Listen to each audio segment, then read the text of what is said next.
Assalamualaikum warahmatullahi wabarakatuh. Alhamdulillahi ala ihsani wa syukru lahu ala taufiqihi wa amtinani wa asyhadu an la ilaha illallah wahdahu la syarika la ta'ziman li sya'ni wa asyhadu anna Muhammadan 'abduhu wa rasuluhu ad-da'i ila ridwani wa sallallahu sallam wa baraka alaihi wa ala alihi wa ashabihi wa ikhwani. Masyarul muslimin, jamaah salat subuh yang semoga selalu dalam lindungan dan penjagaan Allah Subhanahu wa taala. Bersyukur kita kepada Allah atas limpahan nikmat yang masih diberikan kepada kita semua, yang dengan nikmat-nikmat tersebut kita masih bisa berkumpul di salah satu rumah Allah yang kita cintai ini dalam rangka menuntut ilmu. Semoga setiap langkah kita menuju rumah Allah ini menjadi pemberat timbangan amal soleh kita kelak pada hari kiamat. Salawat beserta salam semoga selalu tercurahkan untuk Nabi kita tercinta, Nabi Muhammad sallallahu alaihi wasallam. Kita berdoa kepada Allah semoga kita termasuk umat Nabi yang mendapatkan syafaatnya kelak pada hari kiamat. Para hadirin dan hadirat yang dimuliakan oleh Allah Subhanahu wa taala, melanjutkan kajian kita pada pembahasan kitab Ar-Rahiqul Makhtum, sejarah perjalanan hidup Nabi sallallahu alaihi wasallam. Kita masih membahas seputar peperangan Uhud. Pertemuan terakhir kita membahas tentang saat-saat yang paling berat yang dirasakan oleh Nabi sallallahu alaihi wasallam, dan kondisi Nabi sangat kritis ketika itu. Kalau tidak salah ini terakhir dari pembahasan kita, di mana kita telah membahas Rasul sallallahu alaihi wasallam terluka parah, kepala beliau terluka, pipi bagian pelipis beliau tertancap potongan besi, helm beliau yang pecah, kemudian gigi beliau patah, belum lagi dengan pukulan-pukulan benda tumpul yang mengenai tubuh beliau, dan itu dirasakan sangat lama oleh beliau. Bukan hanya sekadar pegal, bukan, tapi memang di bagian tubuh beliau itu ketika beliau pakai baju besi, tapi tetap hantaman senjata tumpul itu tetap merasa tubuh Rasul sallallahu alaihi wasallam merasakan sakitnya beberapa pekan, beberapa bulan setelah kejadian atau setelah pasca peperangan Uhud itu.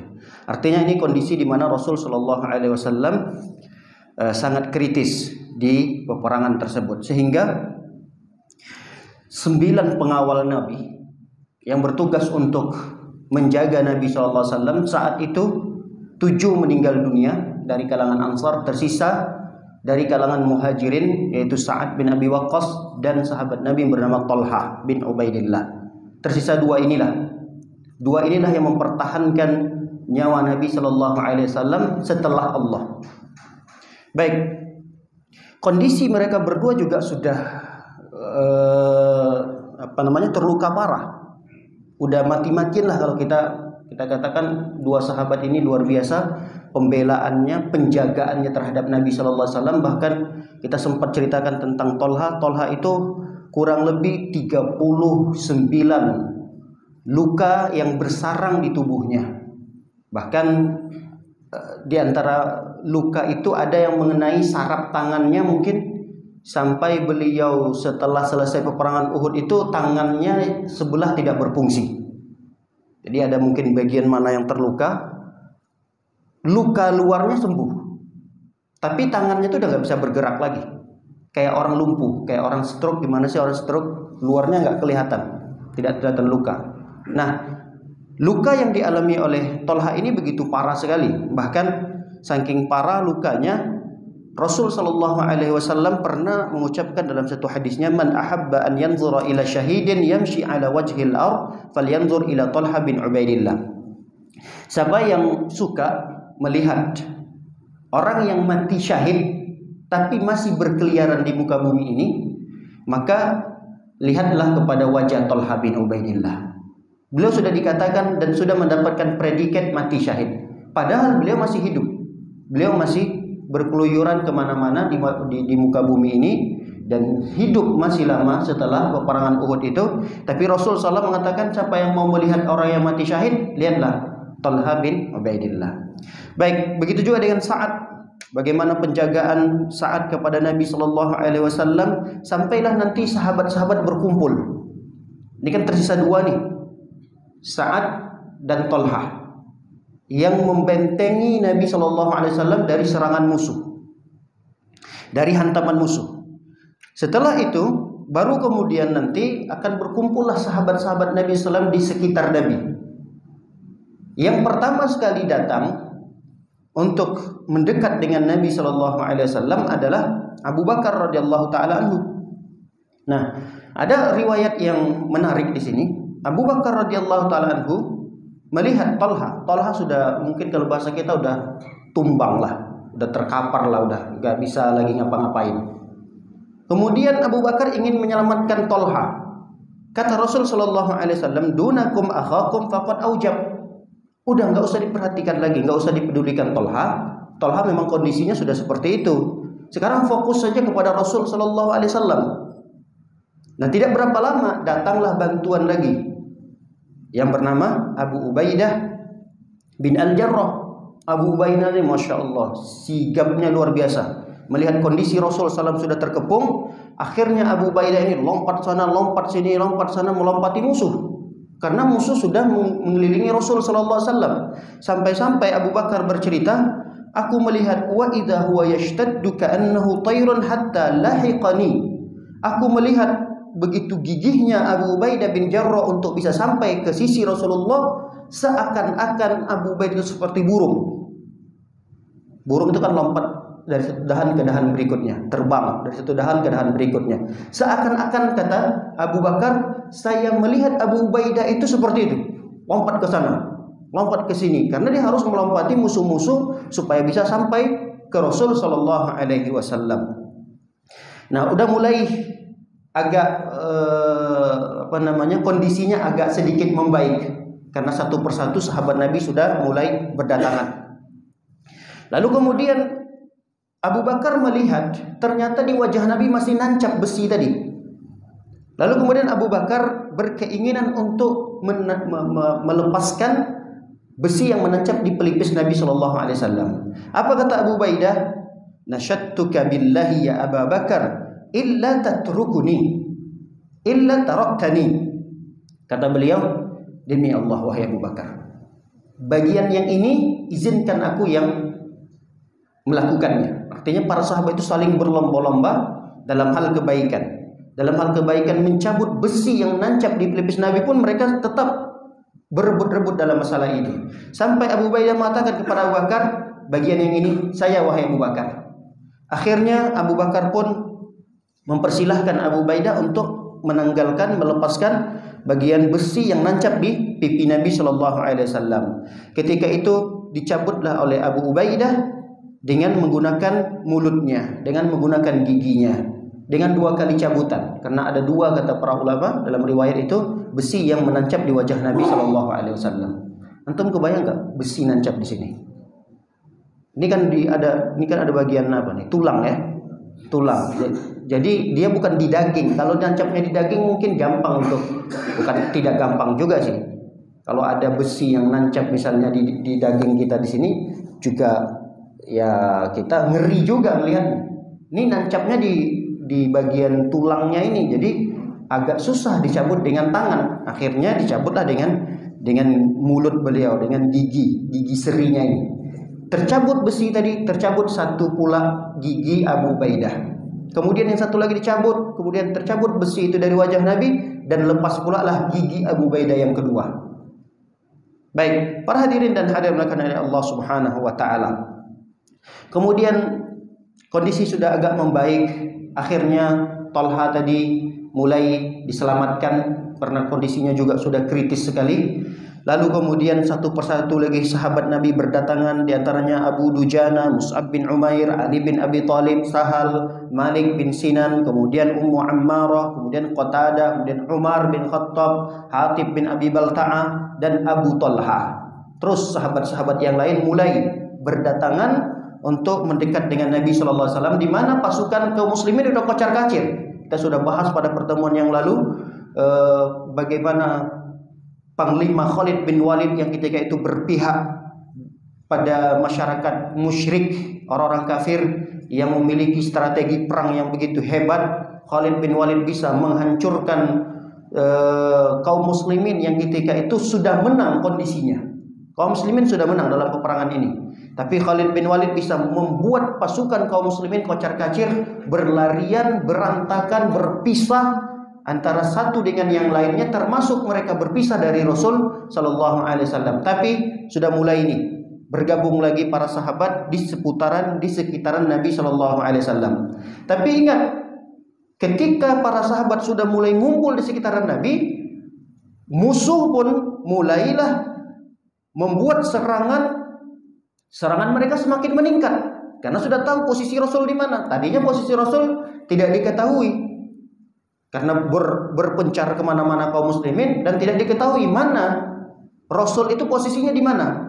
Nah, ketika para sahabat sudah mulai ngumpul nih, dipanggil oleh Rasulullah Sallallahu Alaihi Wasallam, ya ibadallah, wahai hamba-hamba Allah. Terdengar suara Rasul tadi, sahabat sudah mulai ngumpul. Ketika sudah tahu di mana sumber suara, kemudian para sahabat sudah ngumpul. Disinilah orang-orang kafir Quraisy mulai meningkatkan serangan mereka kepada sekelompok kumpulan kaum muslimin tadi. Baik, Nabi akhirnya jatuh dalam satu sumur yang dibuat oleh Abu Amir Al-Fasik. Siapa Abu Amir Al-Fasik ini? Abu Amir Al-Fasik ini adalah tokohnya dulu orang-orang Madinah. Jadi kalau bahasa kita, kalau tidaklah Rasul SAW memilih Madinah sebagai tempat hijrahnya, maka yang akan menjadi pemimpin orang-orang Ansor yang dua suku besar, terdiri dari suku besar Aus dan Khazraj, yang akan menjadi pemimpin di Madinah itu, di Yathrib ketika itu adalah Abu Amir Al-Fasik ini.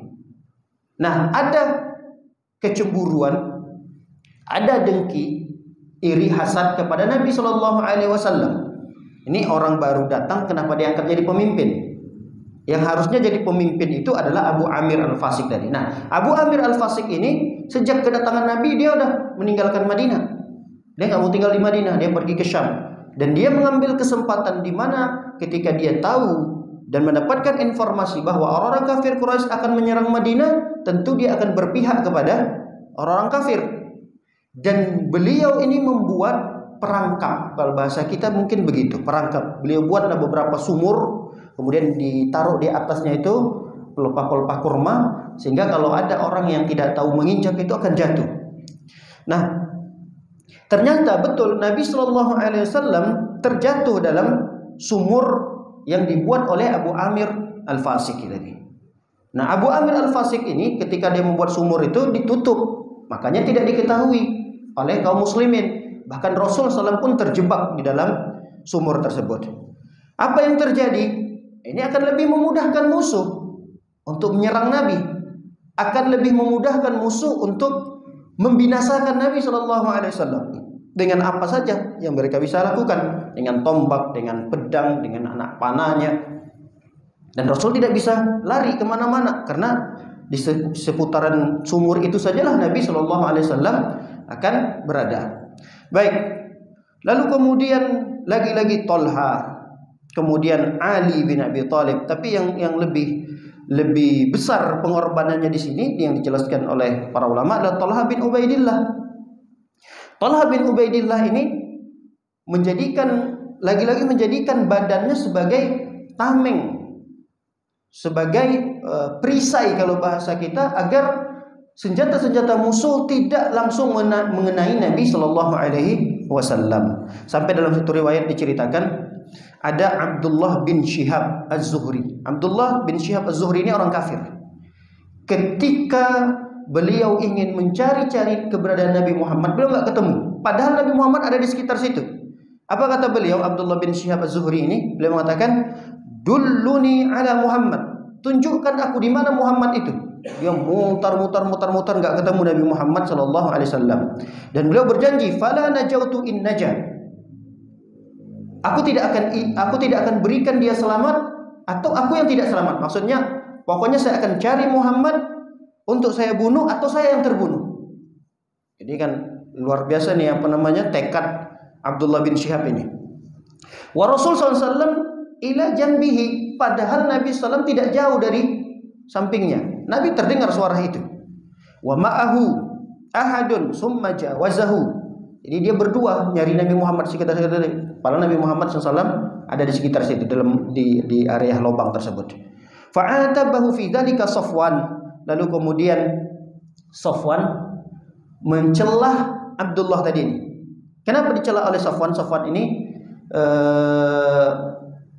beragama Quraisy juga, orang kafir Quraisy, Safwan bin Umayyah. Jadi masih satu kelompok. Dicela oleh Safwan si Abdullah tadi. Apa katanya? Wallahu ma ra'aitahu. Demi Allah, apakah kamu betul-betul tidak melihat Muhammad? Ahlifu billahi innahu minna mamnu'. Kharajna arba' fata'ahadna wa ta'aqadna ala qatlihi. Demi Allah, kami udah nyari-nyari Muhammad itu. Kami udah berempat loh. Kami udah mutar-mutar sekitar situ, sekitar sumur yang banyak dibuat-buat tadi. Banyak sumur itu dibuat oleh Abu Amir al-Fasik tadi. Nah, kemudian Nabi masuk di salah satu sumur itu. Dia udah mutar-mutar cari Muhammad. Bahkan dia udah nanya-nanya, ada kalian melihat Muhammad? Ada kalian melihat Muhammad? Kata Safwan mencelah si Abdullah bin Syihab tadi, kamu betul-betul nggak melihat Muhammad? Apa kamu betul-betul buta? Padahal Nabi Muhammad ada di salah satu sumur tersebut, tapi tidak dilihat oleh Abdullah bin Syihab az-Zuhri. Baik para hadirin dan hadirat oleh Allah Subhanahu wa taala. Sekarang kita menceritakan sedikit tentang kepahlawanan yang jarang ada sampai saat ini. Kepahlawanan tentu para sahabat-sahabat Nabi sallallahu alaihi wasallam.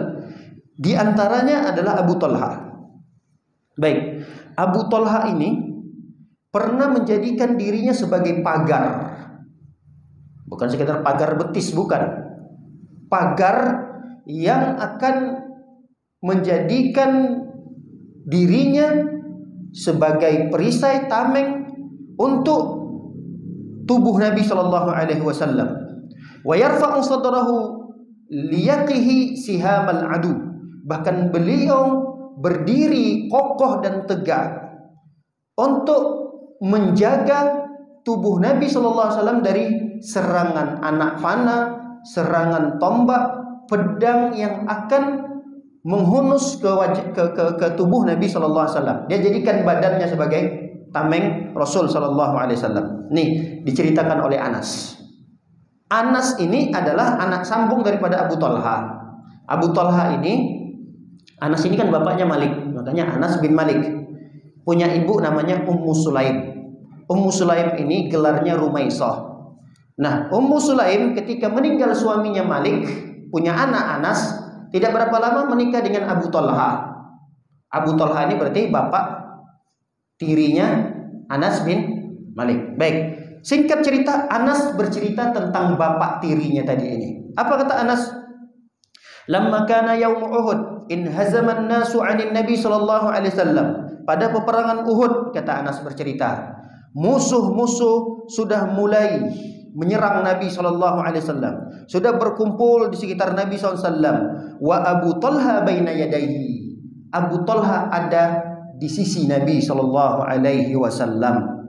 Wa kana rajulan ramiyan syadidan naza'. Abu Talha ini adalah seorang laki-laki yang jago melempar dengan tombak, melempar dengan panahnya. Pokoknya Abu Talha ini orang yang ahlilah dalam menggunakan senjata tombak dan panah. Kasara yauma idzin qausaini aw thalasan. Saking hebatnya Abu Talha ini, dia telah mematahkan 2 sampai 3 busur. Antum bisa bayangkan itu seperti apa tarikan, hebatnya tarikan. Bukan busurnya yang udah lapuk, bukan. Ini sampai 2-3 busur yang digunakan. Mungkin berpuluhan kali dia melepaskan anak panah itu, kemudian patah. Dia ambil lagi busur yang kedua. Dia panahkan, dia arahkan panah itu kepada musuh-musuh yang ingin mendekat dengan Nabi sallallahu alaihi wasallam. Patah lagi yang kedua, diambil yang ketiga. Kemudian anak panah itu diarahkan lagi kepada musuh, patah yang ketiga. Jadi 3 busur panah patah di tangan Abu Talha radhiyallahu taala anhu. Baik. Nabi sallallahu alaihi wasallam berpesan kepada sahabat yang di sekitar Abu Talha. Apa kata Nabi sallam? Unsur hali Abu Talha. Anak panah itu silahkan dikumpulkan lagi dan disiapkan untuk Abu Talha. Abu Talha sudah kehabisan anak panah. Disiapkan untuk Abu Talha. Qala wa yushrifun Nabi sallallahu alaihi wasallam yanzur ilal qaum. Nabi tadi biasalah Abu Talha kan di depan Nabi nih. Nabi di sini. Ini Talha, Abu Talha, sini Nabi. Nabi sallallahu alaihi wasallam bukan kepo, bukan. Ngintip ini apa namanya? Apa bahasanya? Ini Nabi, Nyintai Nabi sallam. Itu anak panah yang dilepaskan Abu Talha itu kena semua enggak? Gitulah bahasa kita. Nabi begini ngelihat anak panah itu satu persatu dilepaskan oleh Abu Talha. Apa kata Abu Talha kepada Nabi sallallahu alaihi wasallam? Ya Rasulullah, bi abi anta wa ummi la tushrifu yusibuka sahmun min sihamil qaum nahriduna nahrik. Kata Abu Talha, ya Rasulullah, jangan ngintip-ngintip. Jangan ngintai-ngintai ya Rasulullah. Nanti khawatir ada anak panah yang mengenaimu. Ya Rasulullah, biarlah. Ini apa bahasa kita ini? Tenggorokan ini. Biarlah tenggorokanku yang kena anak panah musuh, asalkan jangan tenggorokanmu. Karena kan orang pakai helm itu tentu bagian-bagian persendian-persendian sini kan enggak tertutup, atau mungkin dia tertutup tapi kalau ada gerakan dia kebuka. Kalau Rasulullah SAW begini, takutnya helm yang memakai di sini yang mungkin tertutup sampai ke bawah sini, ketika Nabi begini takutnya ada yang bagian tubuh Nabi terbuka. Anak panah itu khawatir menusuk ke bagian ini. Ini bahasa Arabnya nahar. Makanya onta itu kalau disembelih di sininya ditusuk. Wanhar dalam bahasa Al-Qur'annya fasholli li rabbika wanhar. Nah, inilah nahar itu. Ini nahar namanya. Khawatir ini nanti tertusuk, kata Abu Talha. Jadi Nabi jangan, pokoknya sembunyi aja di belakang Abu Talha. Kemudian dari riwayat yang sama, Anas bin Malik menceritakan tentang ayah tirinya, ayah sambungnya tadi ini. Yatatarras ma'an Nabi sallam bi tarsin wahid. Ternyata Abu Talha ini punya satu perisai, tapi untuk berdua. Untuk dirinya sekaligus untuk Nabi sallallahu alaihi wasallam. Wa kana Abu Talha hasnur ramyi. Abu Talha ini Masya Allah orang yang bagus sekali cara memanahnya, sehingga tidak ada satupun anak panah yang dilepaskan kecuali tepat pada sasaran. Baik, ini kita cerita Abu Talha. Bagaimana dengan sahabat yang lain seperti Abu Dujana? Abu Dujana ini sudah beberapa kali juga kita ceritakan pada pertemuan-pertemuan yang lalu. Beliau ini punya sorban merah. Ini kalau dulu kebiasaan orang Arab itu, kalau sudah mengeluarkan sorban merah kemudian dipakaikan, ini orang berarti sudah siap mati. Itulah bahasa kita. Kalau kebiasaan orang Bekasi, kalau udah ngeluarin sabuk apa ini berarti udah siap perang nih berarti. Orang Bekasi biasanya apa? Pakai apa? Pakai senjata apa biasanya? Bambu runcing. Kalau udah keluar bambu runcing berarti udah siap mau perang dan siap mati. Begitulah mungkin bahasa kita. Nah, si Abu Dujana radhiyallahu taala anhu ini, sahabat Nabi yang mulia ini, punya sorban merah itu. Kalau dia sudah pakaikan itu, orang udah bakalan tahu bahwa beliau ini udah gak ada hitung-hitungan lagi, udah gak ada takut-takutnya lagi. Apa yang terjadi pada Abu Dujana? Karena Abu Dujana sudah menemui di mana tempat Rasulullah SAW, beliau berdiri di depan Nabi Shallallahu Alaihi Wasallam. Jadi Nabi SAW itu dilindungi oleh beberapa sahabat-sahabat Nabi Shallallahu Alaihi Wasallam. Beliau berdiri di depan Nabi SAW dan menjadi tameng tubuh beliau itu, bahkan bagian punggungnya. Jadi beliau berhadap-hadapan dengan Nabi. Ketika beliau melihat ada senjata yang terbang ke arah Nabi, beliau berikan punggung beliau ini supaya mengenai punggungnya dan tidak mengenai Nabi Shallallahu Alaihi Wasallam. Baik, bagaimana dengan Hatib bin Abi Balta'ah? Hatib bin Abi Balta'ah, beliau ini sempat bertemu dan mengikuti Utbah bin Abi Waqqas. Utbah bin Abi Waqqas ini saudara dengan Sa'ad bin Abi Waqqas. Sa'ad bin Abi Waqqas adalah sahabat Nabi yang tadi tinggal tersisa 2 orang, Tolha bin Ubaidillah dengan Sa'ad bin Abi Waqqas. Nah, Sa'ad bin Abi Waqqas punya saudara namanya Utbah bin Abi Waqqas. Utbah inilah yang menyerang Nabi SAW yang kita ceritakan tadi. Gigi Nabi patah, kepala Nabi terluka. Yang membuat Nabi terluka itu adalah saudaranya Sa'ad bin Abi Waqqas. Dan Sa'ad bin Abi Waqqas sangat berambisi sekali untuk membunuh saudara kandungnya ini, Utbah bin Abi Waqqas ini, karena telah melukai Nabi SAW. Tapi qadarullah, malah Utbah bin Abi Waqqas ini mati di tangan Hatib bin Abi Balta'ah, sahabat Nabi yang bernama Hatib bin Abi Balta'ah. Setelah kemudian Hatib bin Abi Balta'ah mendapatkan kesempatan untuk duel dengan Utbah bin Abi Waqqas, karena kesal sekali nih sahabat-sahabat ini sama Utbah bin Abi Waqqas karena telah membuat Nabi terluka parah. Akhirnya Hatib memukulkan pedangnya ke arah bagian kepala Utbah bin Abi Waqqas, sampai kepala Utbah ini terbang melayang. Terbang melayang dengan satu kali pukulan tadi itu, bisa kepala itu melayang. Melayang bukan jatuh terpisah begitu saja. Ini kepala mungkin mental bahasa kita, sehingga jauh meninggalkan badannya. Atau bayang tuh pukulannya seperti apa tuh, kencang dan hebat kuatnya pukulan Hatib bin Abi Balta'ah, sampai bisa terpisah kepala dari badan, dan kepala ini bisa mental jauh dari badannya.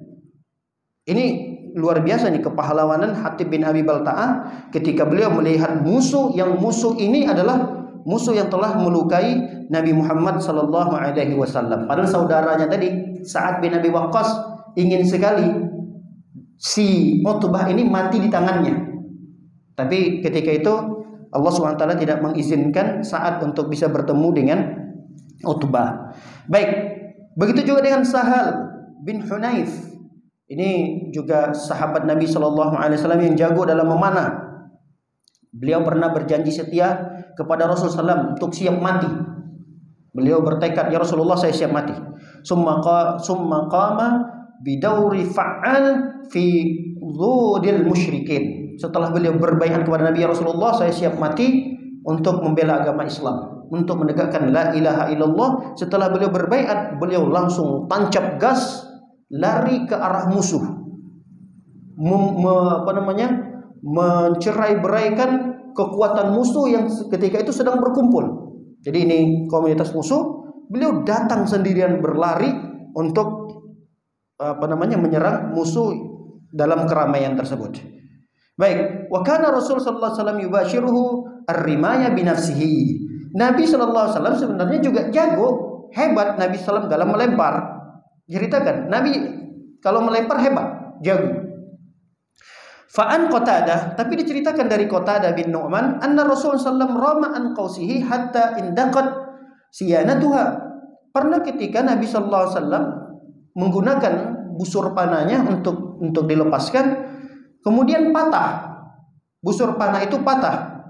Fa akhadhaha Qatadah. Qatadah mengatakan, ya Rasulullah, udah biar saya saja ya Rasulullah. Ini tugas saya ya Rasulullah. Artinya sudah busur yang satu tadi patah, Nabi nggak usah ngapa-ngapain lagi. Nabi fokus untuk menyelamatkan diri, karena nyawa Nabi SAW jauh lebih berharga daripada nyawa para sahabat-sahabat tadi untuk keberlangsungan agama Islam ini. Kalau Nabi SAW meninggal dunia, kita tidak tahu sampai di mana cerita agama Islam ini, karena agama Islam ini belum ada ayat yang menceritakan tentang agama ini sempurna. Nanti kemudian setelah ini kan terjadi tahun ketiga ini, tahun ke-11 Hijriah, baru kemudian turun ayat yang menceritakan bahwa agama itu telah disempurnakan oleh Allah. Ayat itu belum turun. Tentu Nabi SAW akan berupaya keras para sahabat untuk menyelamatkan nyawa Nabi SAW. Jangankan seorang Nabi, seorang presiden aja gimana pas pampres menjaga begitu ketatnya seorang presiden. Tentu kalau kita bandingkan presiden dengan Nabi, jauh lebih berharga Nabi SAW. Pemimpin dunia sekalipun yang menguasai dunia ini, Itu kalau dibandingkan dengan Nabi SAW, jauh lebih berharga Nabi Muhammad SAW. Sehingga para sahabat itu termotivasi sekali untuk mengorbankan nyawa mereka, yang penting Nabi selamat. Itulah luar biasanya para sahabat Nabi SAW. Baik, para hadirin dan hadirat oleh Allah Subhanahu Wa Taala, Qatadah bin Nu'man tadi ini, ketika beliau menjadikan dirinya sebagai tameng buat Rasul SAW, ternyata ada anak panah musuh yang menancap di matanya. Allahu Akbar, nancap di mata. Lalu kemudian beliau merasakan begitu hebatnya sakit pada matanya, akhirnya dipaksakan untuk dicabut. Apa yang terjadi setelah itu? Nabi Shallallahu Alaihi Wasallam mendoakan untuk Qatadah tadi. Seketika itu pandangan matanya kembali lagi, bahkan pandangan matanya lebih tajam. Maksudnya lebih tajam ini, jarak pandangnya itu lebih bersih, lebih kuat dari sebelumnya. Ini mukjizat Nabi Shallallahu Alaihi Wasallam. Karena ketika itu sahabat Nabi ini ada matanya yang terkena panah tadi, kemudian buta. Nabi obati, seketika itu langsung sembuh biiznillah. Baik. Kemudian Abdurrahman bin Auf. Abdurrahman bin Auf juga tidak mau kalah dalam hal mengejar kebaikan untuk menjaga Nabi Shallallahu Alaihi Wasallam. Dalam sebuah riwayat diceritakan Abdurrahman bin Auf ini terkena mulutnya oleh pukulan, tidak tahu dari mana, penting itu dari musuh, mungkin lemparan benda keras, batu atau apalah.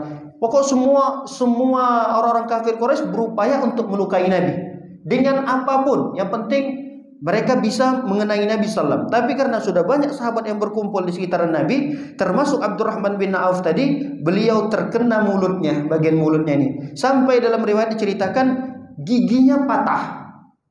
Bukan 1-2 yang patah. Jadi bagian mulut itu patah. Wa jaraha 20 jarahatan. Bahkan beliau terluka lebih daripada 20 luka yang bersarang di tubuhnya. Lebih dari 20. Asabahu ba'duha fi rijlihi fa'araj. Bahkan salah satu dari lukanya itu mengenai kakinya, dan kakinya itu pincang.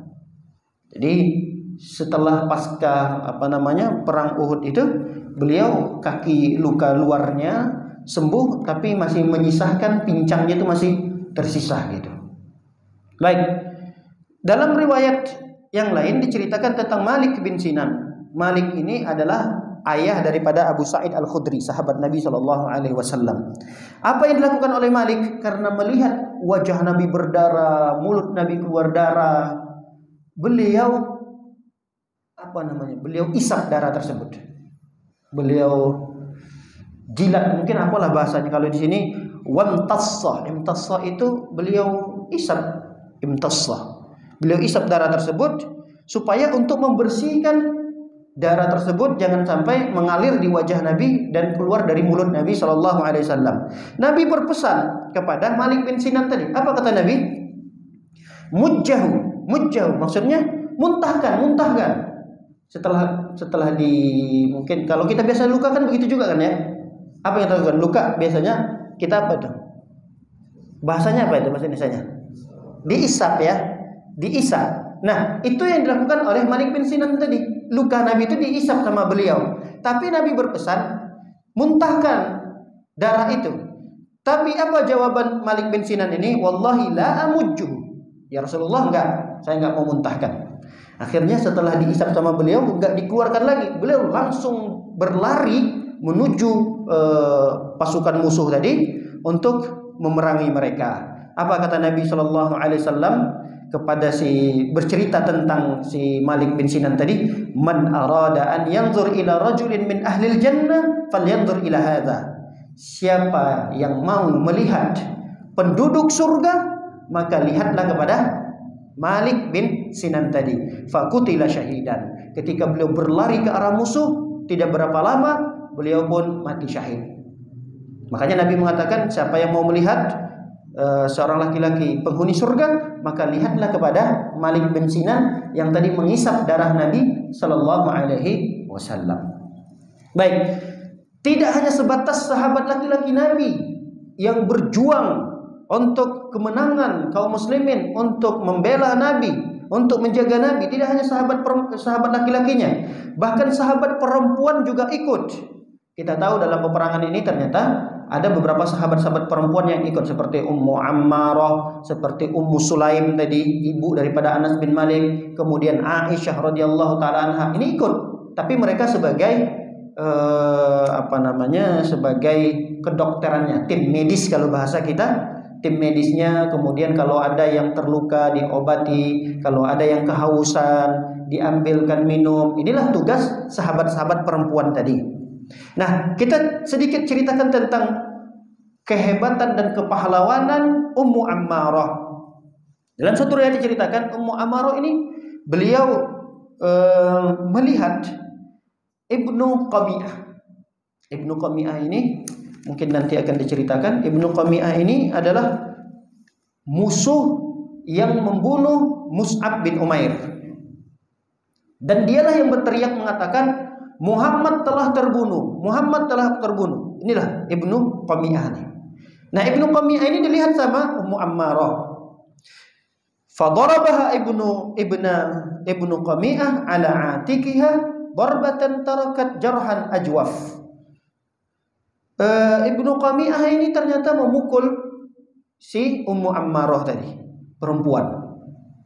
Tega. Ibnu Qami'ah ini memukul pundaknya Ummu Ammarah sampai meninggalkan luka yang dalam sekali di bagian ini. Kemudian lukanya itu mungkin besar dan dalam sekali. Wa darabat hiya Ibnu Qami'ah iddata darabat bisayfiha. Dan Ummu Ammarah enggak mau kalah. Beliau pun mengambil pedang si Ummu Ammarah tadi dan memukulkannya kepada Ibnu Qami'ah dengan beberapa pukulan. Pukulnya sangat banyak sekali. Lakin kanat alaihi dir'ani fanajah. Tapi Ibnu Qami'ah tadi ini karena memakai pakaian perang, baju besi, seberapa banyak pun pukulan si Ummu Ammarah radhiyallahu taala anha tadi ini enggak pengaruh. Enggak pengaruh. Udahlah dia perempuan, mungkin pukulannya tidak sehebat laki-laki. Kemudian yang dipukul masih menggunakan baju besi. Wa bakiyat Ummu Ammarah tuqatil hatta asabaha 12 jarhan. Dan dia tetap memerangi Ibnu Qami'ah tadi. Ibnu Qami'ah tadi terus dia pukul-pukul, tapi tidak pengaruh pukulan tersebut. Bahkan luka yang bersarang di Ummu Ammarah ini kurang lebih sebanyak 12 luka pukul akibat sayatan pedang, pukulan pedang yang membuat beliau meninggal dunia. Baik, para hadirin dan hadirat akan ada Allah Subhanahu wa taala. Mus'ab bin Umair. Nah, ini Mus'ab bin Umair. Mus'ab bin Umair ini juga kritis luar biasa sampai beliau meninggal dunia akhirnya untuk menjaga dan membela Nabi sallallahu alaihi wasallam, untuk melindungi Nabi sallallahu alaihi wasallam dari serangan Ibnu Qami'ah dan teman-temannya. Ternyata Ibnu Qami'ah ini pengecut. Ibnu Qami'ah ini dia bisa membunuh Mus'ab bin Umair karena dia punya beberapa teman-teman, banyak, menyerang satu orang. Makanya Mus'ab bin Umair yang ketika itu ditugaskan oleh Nabi untuk memegang bendera. Ini dalam peperangan ini bendera sangat penting. Ini sebagai tanda bahwa sekelompok pasukan itu dalam kondisi masih eksis, bertahan di medan peperangan. Lihat, benderanya masih berkibar atau tidak? Kalau bendera itu masih berkibar, berarti pasukan itu masih bertahan. Pasukan itu masih hebat, masih kuat. Inilah yang dipertahankan oleh Mus'ab bin Umair agar bendera itu tetap berkibar. Tapi apa yang terjadi? Mus'ab bin Umair yang ditugaskan untuk diamanahkan untuk mengibarkan bendera itu dengan tangan kanannya, Ibnu Qami'ah memotong sampai putus tangan Mus'ab bin Umair tadi. Putus, otomatis kalau ini tidak dipegang bendera ini, maka dia akan jatuh. Mus'ab bin Umair tidak ingin membiarkan bendera itu jatuh. Akhirnya dia pegang dengan menggunakan tangan kiri. Tangan kanan putus, ada tangan kiri. Tangan kirilah yang dia gunakan untuk memegang bendera ini supaya tetap berkibar. Akhirnya Ibnu Qami'ah memotong tangan kirinya Mus'ab bin Umair, putus dua tangannya. Kemudian bendera ini jangan sampai tumbang, bendera ini jangan sampai jatuh. Akhirnya beliau peluk, ditaruh di begini, kemudian di dadahnya begini. Apa namanya nih? dibekap oleh beliau, dibekap begini supaya bendera itu tetap berkibar. Akhirnya diceritakan dalam satu riwayat itu sampai beliau tersungkur jatuh memegang, tetap mempertahankan bendera tersebut, dan tusukan demi tusukan, pukulan demi pukulan yang beliau dapatkan dari Ibnu Qami'ah dengan teman-temannya. Dan Ibnu Qami'ah tadi ini menyangka bahwa itu adalah Rasulullah karena ada kemiripan. Mus'ab bin Umair ini dari postur tubuhnya mirip, gaya jalannya juga mungkin mirip. Pokoknya Mus'ab bin Umair ini adalah salah seorang sahabat Nabi yang mirip dengan Nabi Shallallahu Alaihi Wasallam. Makanya ketika terbunuh Mus'ab bin Umair tadi ini, Ibnu Qami'ah mengatakan Inna Muhammad qad qutil. Sesungguhnya Muhammad telah tewas. Dengan suara yang lantang, semua orang yang di sekitar itu terdengar, baik itu musuh maupun kaum muslimin, mendengarkan jeritan daripada Ibnu Qami'ah yang mengatakan Muhammad telah terbunuh. Muhammad telah terbunuh, kata beliau, menyebarkan berita tersebut. Karena bendera ini jangan sampai tumbang, akhirnya Ali bin Abi Thalib bergegas untuk mengambil alih bendera tersebut. Diambil oleh Ali bin Abi Thalib supaya bendera ini tetap berkibar. Baik, walam yamda ala hadha as-siyah ad-daqa'iq hatta sya'a khabar maqtul Nabi sallallahu alaihi wasallam fil musyrikin al-muslimin wal muslimin. Nah, serangan musuh sudah mulai menurun. Kenapa menurun? Kenapa serangan musuh sudah mulai menurun, mulai kendor? Karena sudah mendapatkan informasi bahwa Nabi Muhammad sudah meninggal. Di waktu yang sama kaum muslimin juga sudah malas, sudah bau perang gitulah. Perlawanan kaum muslimin juga sudah menurun. Jadi sama-sama menurun. Kenapa orang-orang kaum musyrikin tadi ini menurun serangannya? Karena mereka sudah mendengar inti daripada perjuangan mereka ini apa? Untuk membunuh Nabi Muhammad. Nabi Muhammad sudah terbunuh. Kaum muslimin ketika mendengarkan Nabi Muhammad terbunuh, mereka juga semangatnya hilang. Yang tadinya megang pedang dijatuhkan. Yang tadinya sudah semangat untuk menyerang musuh, akhirnya mundur. Bahkan ada yang lari ke Madinah, ada yang lari ke gunung untuk menyelamatkan diri. Bahkan ada di antara sahabat itu menyusup masuk di barisan musuh, supaya seakan-akan dia adalah bagian daripada musuh tadi, untuk berlindung. Kalau dia misalnya ada di bagian kaum muslimin, ya takut dibunuh. Akhirnya apa? Dia buang mungkin identitas yang bagaimana untuk menandai ini musuh di zaman itu, tidak ada perbedaan. Tidak bisa dibedakan lah.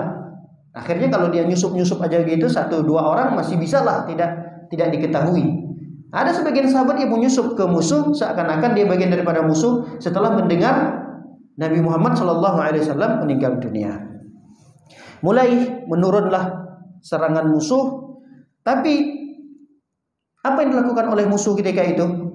Ketika turun serangan mereka akhirnya melakukan mutilasi kepada sahabat-sahabat Nabi yang sudah mati, yang sudah meninggal dunia. Karena mungkin saking dendamnya udah nggak ada lagi, peperangan sudah mulai meredah, peperangan itu sudah mulai tidak lagi berkecamuk seperti di awal.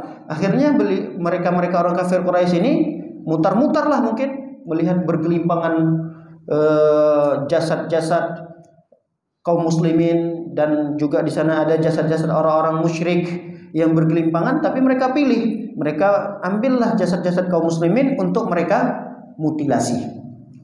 Baik, para hadirin dan hadirat oleh Allah Subhanahu wa taala.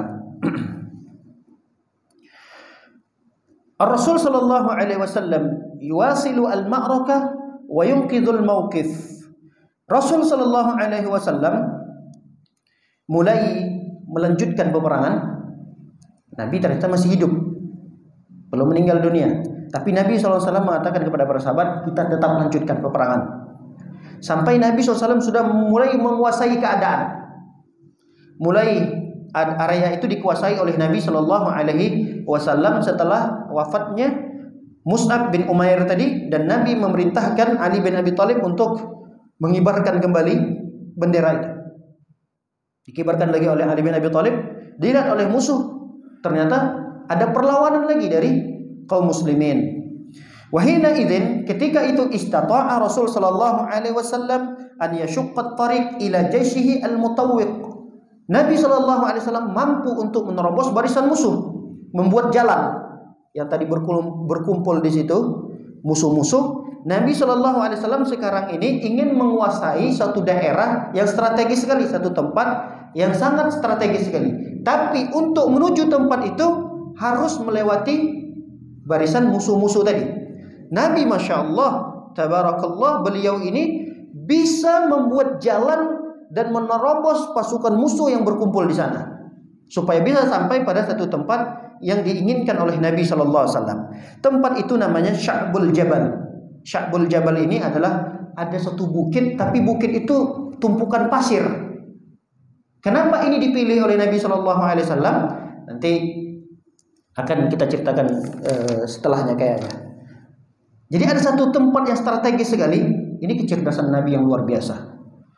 Nabi SAW ingin menuju tempat tersebut karena tempat itu agak berbukit dia, datarannya agak tinggi, kemudian dia tumpukan pasir, bukan tanah. Nah, setelah Nabi SAW berhasil menuju tempat tersebut, para sahabat-sahabat juga sudah berkumpul di area itu, sudah dikuasai oleh Nabi SAW. Datanglah Utsman bin Abdullah bin Al-Mughirah. Ini adalah musuh nih. Utsman bin Abdullah bin Al-Mughirah itu adalah musuh yang ingin membunuh Nabi SAW. Bahkan dia bertekad mengatakan, la najautu in najah. Kalau bukan aku yang mati dulu atau Muhammad yang mati. Artinya kalau sudah mengeluarkan kata-kata ini, sudah siap untuk mati, sudah siap untuk melawan dan membunuh orang yang sudah dia targetkan. Wa qama Rasul sallallahu alaihi wasallam, Nabi pun berdiri untuk berhadapan dengan Utsman tadi ini. Illa annal farsa atharat fi ba'dil hafar. Ternyata si Utsman tadi ketika dia mengendarai kudanya begitu kencang, kudanya itu kakinya terperosok di dalam pasir tadi. Jadi kalau kuda itu mungkin berlari, kemudian ada satu pasir yang menjadikan kaki kudanya ini masuk ke situ dan jatuhlah si Utsman bin Abdullah tadi ini. Fanazalahu Al-Harits bin Simmah. Harits bin As-Simmah ini sahabat Nabi. Apa yang dilakukan oleh Harits tadi? Dia pukulkan dengan pedang kakinya Utsman tadi yang sudah terjatuh, dipukul kakinya sampai tidak bisa jalan. Mungkin putus kakinya si Utsman tadi ketika dia ingin membunuh Nabi SAW.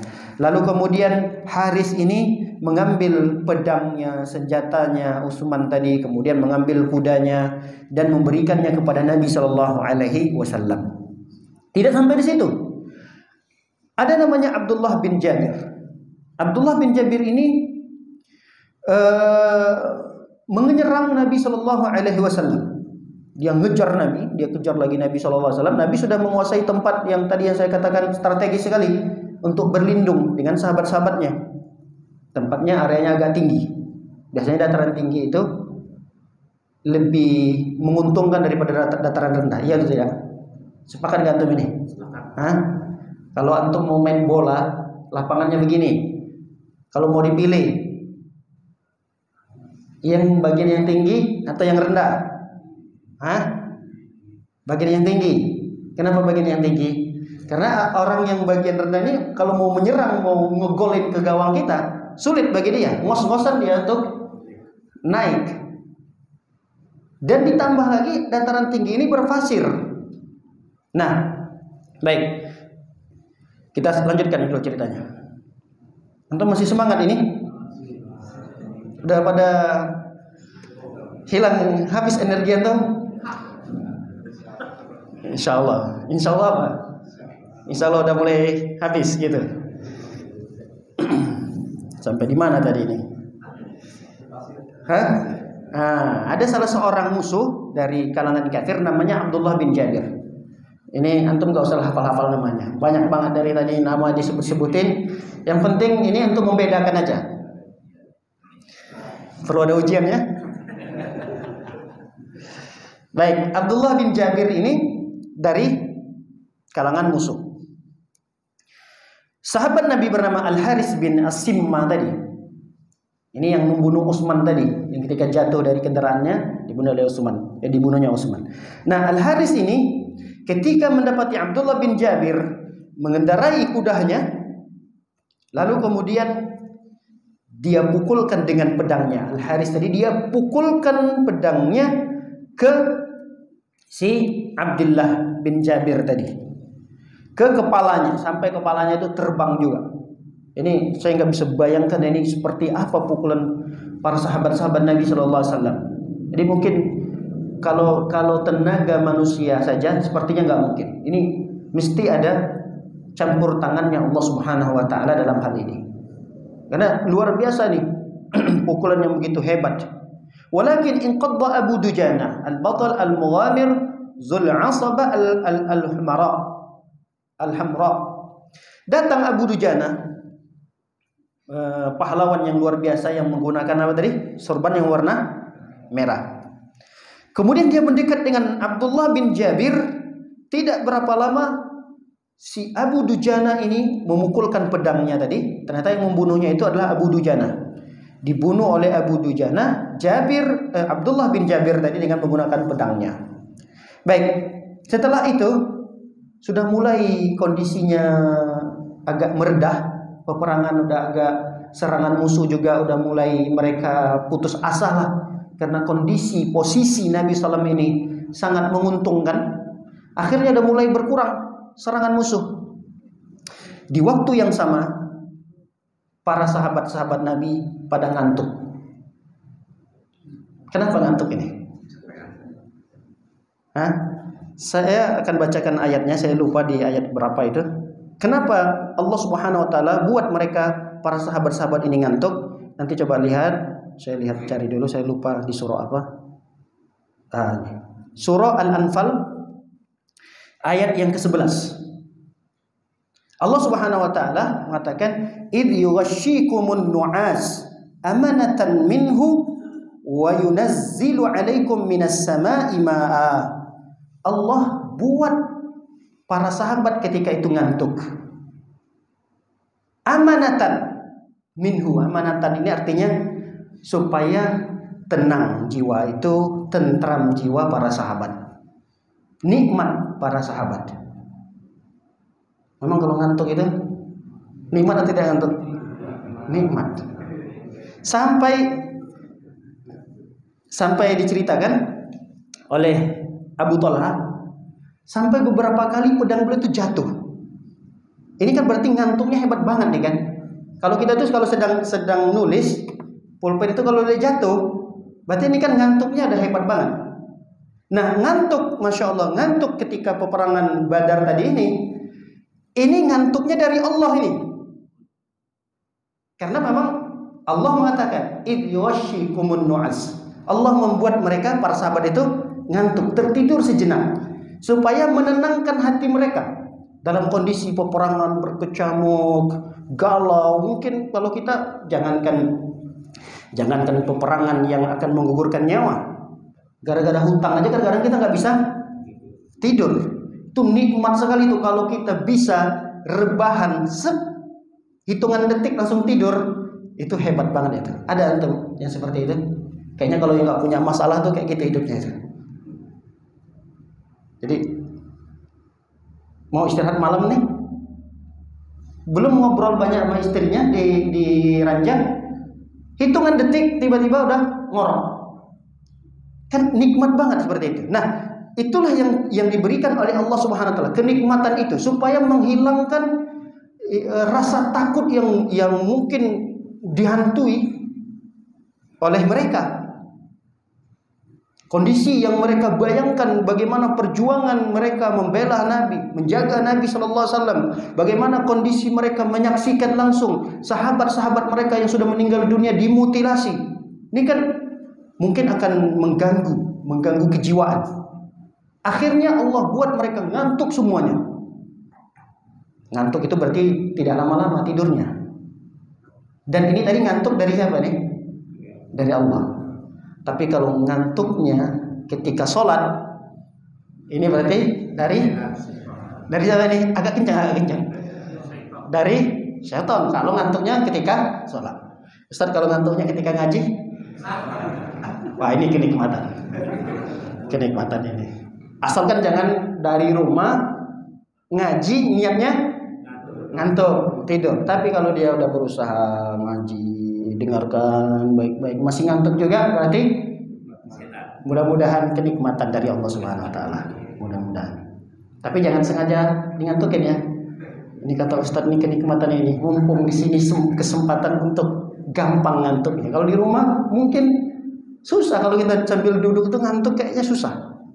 Kalau di sini baru 5 menit 10 menit ngaji udah mulai ngantuk. Kenikmatan luar biasa, Masya Allah. Mudah-mudahan itu kenikmatan dari Allah kalau memang kita niatkan ke sini untuk ngaji.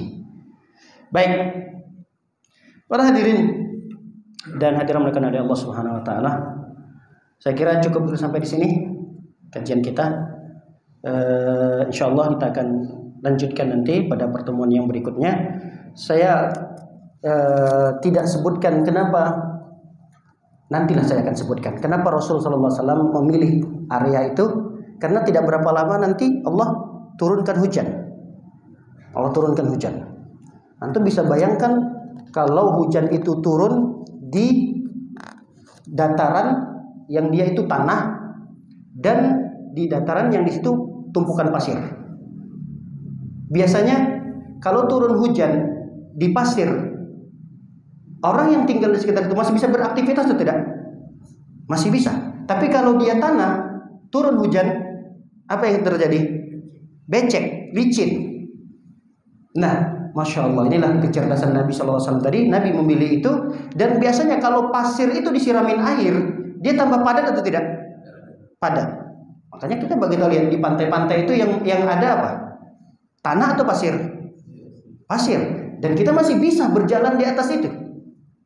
Karena dia padat. Kalau dia semakin disirami air, pasir itu disirami air, dia semakin padat. Beda kalau dia tanah. Tanah itu kalau dia digenang, apalagi digenangin air, dia becek, kemudian licin, dan dia mungkin susah untuk bergerak gitu. Nah, inilah yang dipilih oleh Nabi.